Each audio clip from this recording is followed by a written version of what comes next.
right, here's another example of using the rational zero test, or finding the possible rational zeros using the rational zero test, and determining the actual zeros using your calculator, and find the remaining complex zeros. Okay, here's example number 2. In example number 1 in my tutorial, as I went through what the rational zero test is, but in this one, we want to first find out all the possible rational zeros. And if you recall, to do this, we have P over Q. Okay, P are all the factors of a sub 0, all the positive and negative factors of a sub 0, which in this case is going to equal our constant, which is 100. Q are all the positive and negative factors of our leading coefficient, and in this case, once again, our leading coefficient is 1. Now, we always love it when our leading coefficient is 1 because it makes our life a lot easier when we're figuring these out. So, we're going to take all the positive and negative factors of 100. So, 100, we got 1, and we got another one, which is going to be positive negative 100. We can go 2, and we got plus minus 50. Notice how I'm going through is I'm just going through all the different values, starting from lowest, and then thinking about what can I multiply by 4 to give me 100, which is 25. And then I can go to 5, and yeah, 5, which is going to give me 20, plus or minus 20. And then finally, when I get to 10, I stop, and those are all my Q values, which are all the, once again, positive and negative factors of our constant, which in this case is 100. Then we go to Q, and Q happens to be 1, and Q is going to just be plus or minus 1. So all of our P and Q values, I'm going to take Q and divide it in here, and here, and here, and here, and here, and here, and here, and here, and here.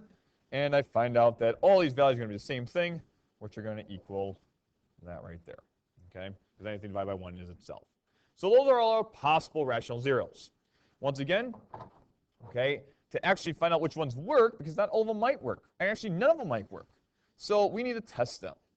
One way that they did in the past was they used synthetic division, or we can just simply plug in P over Q and find out which ones equal 0. Well, that's where we give us our calculators, and we're going to go over our calculator. And if you take this out and enter in this polynomial into your calculator right here, okay, and that's what I did right here. So if you want to pause it and do that, I'll probably do it at home. Just make sure you can do it properly. Next thing is when you graph it, okay, this is kind of interesting. If you go zoom 6, you'll see a graph like this. Okay, and you can notice that we actually have, all right, a 0, okay, and a rational 0 at that, which is located right here. I'm going to test that out. It appears to be at -5. Now, to test this out, I'm going to go trace and plug in -5 just to make sure it actually is a 0, and it is. All right, so what we have is a -5. So this one right here, -5, is our possible rational 0. So x equaling -5. Okay, now, if you also notice is that at this 0, and this is kind of interesting, is that it's tangent. Okay, tangent. Now, in my past tutorials, when we talked about graphing polynomials before, graphs of polynomials, when they're tangent, means that they have a multiplicity, or they have a double root, or some sort of even root. Well, seeing that we have, all right, a 4th degree polynomial, chances are that this right here is going to be some sort of multiplicity of 2. That's what I'm guessing, multiplicity of 2. So that means that x minus 5 is not used once, but actually it's used twice. And the reason why we know it's used twice is because we see that it does not pass through, but it is a tangent on the graph itself. Okay? So we have that. Now, another cool thing is if you want to do is that we can, I'm going to just change the window real quick, all right, just to see what this graph actually looks like a little bit better. I did this beforehand, so I was just testing some values. So if you would put in 250 for your y max and go scale of 10, you notice that you get a graph that looks like this. It's still tangent at 5, but you have this polynomial, all right, that looks like this, which is definitely a quadratic function, but you would kind of surprised, I'm going to bring this down right here, kind of surprised that this right there, all right, has another, all right, little wiggle, all right, curve right there, all right. When you see this little wiggle, this means you have some complex zeros, all right, complex zeros, and probably 2 additional complex zeros. I know there are 2 additional complex zeros because we know we have to have, All right, right here, a 4, and we have 2 right there, so 4 minus 2 is 2, so we have 2 complex zeros. All right, so we're going to find out what these actual imaginary complex zeros are going to be, okay, because they're not rational because they don't hit the x-axis. Now to do that, I'm going to take my -5 and we're going to factor that out because we know we have 2 factors, x plus 5, and we have another one, x plus 5. So I'm going to factor those out of my polynomial. And to do that, I'm going to use synthetic division. Okay, so I'm going to find the remaining complex zeros. So that's one of my goals. All right, I determined this by the calculator, what my actual zeros are, and I'm going to find the remaining zeros.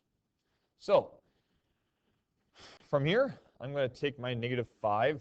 I'm going to factor this. I got 1, 8 using synthetic division again. A little fast, efficient way. You can also use long division if you want.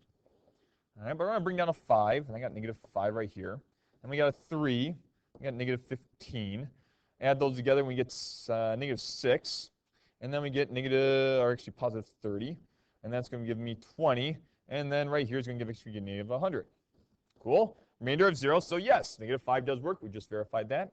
And now I'm going to verify that we have actually a multiplicity of 2 by doing it again. So we're going to take our new quotient, all right, starting from this values right here. And I'm going to divide this through and get 1. We got -5, and this is going to be -2, 10, 4, -20. Once again, a remainder of 2. And what we find out is that actually we have a factor, which is a quadratic x squared minus 2x plus 4. Now, this factor is not, all right, easily factorable. We don't get any real imaginary zeros. So what we're going to do is, in order to find out the remaining zeros, we're going to actually use the quadratic formula. Okay, so the quadratic formula is going to be opposite of b. I'm going to find my other zeros. Plus or minus the square root of b squared minus 4ac over 2a, just a little refresher. So we're going to take the opposite of 2 plus or minus the square root of that 4 minus 4 times 1 times 4, which will give us that, times 1. And for our answer, well, I'm running out of room here. I'm just going to delete that. All right. All right, just put it right there. Just a little more space. Okay. I keep on moving everything. Never have enough space. Okay, so finishing this up, we have our final complex zeros.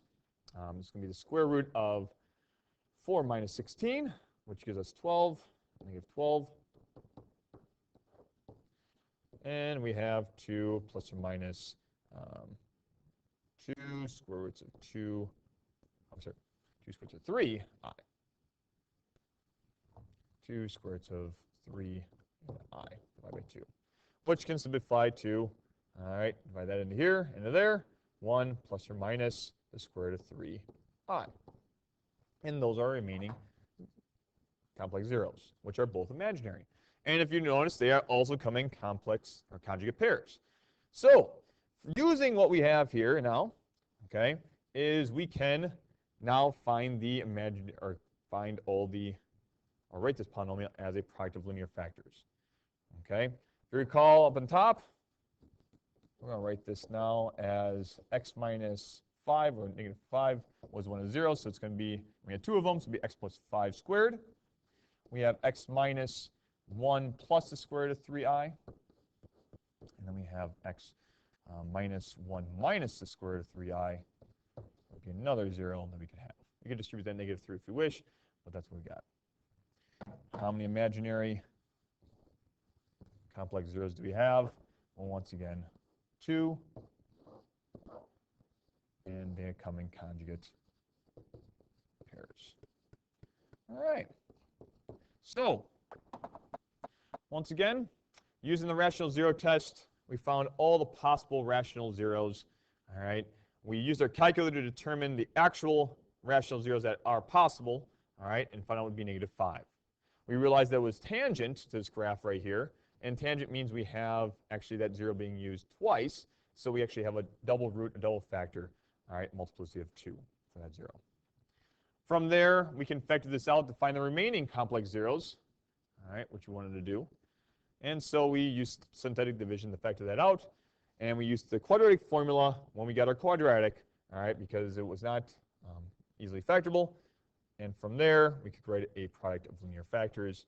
And once again, emphasize that the imaginary complex zeros always come in conjugate pairs, which is one of the great things about polynomials. All right, so hopefully this helped you out. And we'll see you in our next tutorial, or actually talk to you in the next tutorial.